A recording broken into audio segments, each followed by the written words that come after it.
আজকে আমি শেয়ার করছি বাচ্চাকে টিফিন বক্সে কি দেব, আর সেটা হলো খুব তাড়াতাড়ি এবং একটু হেলদি। তো এখানে দেখো নানান রকম সবজি নিয়ে নিয়েছি। আর নুন হলুদ দিয়ে প্রথমে সবজিটাকে আমি একটু সেদ্ধ করে নিচ্ছি।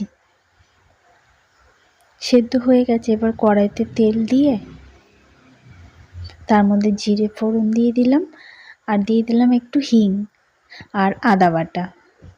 এরপরে টমেটো কুচি দিয়ে পরিমাণ মতো নুন হলুদ দিয়ে দিলাম, একটুখানি জিরের গুঁড়ো দিয়ে দিলাম। জিরের গুঁড়োটা কিন্তু একটু রোস্ট করা জিরের গুঁড়ো। এরপরে এই সিদ্ধ সবজিগুলো আমি দিয়ে দিলাম।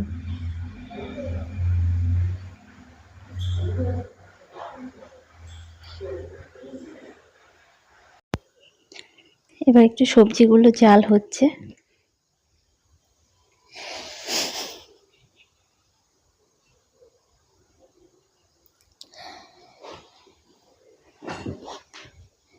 আস্তে আস্তে খুব ভালো করে সবজিগুলো, এবার একটা লঙ্কা দিয়ে দিলাম, লঙ্কাটা আগে দিতে ভুলে গেছিলাম, একদম শুকিয়ে গেছে। ব্যাস, এবার রুটির সঙ্গে আর কিছু ফল দিয়ে দেবো।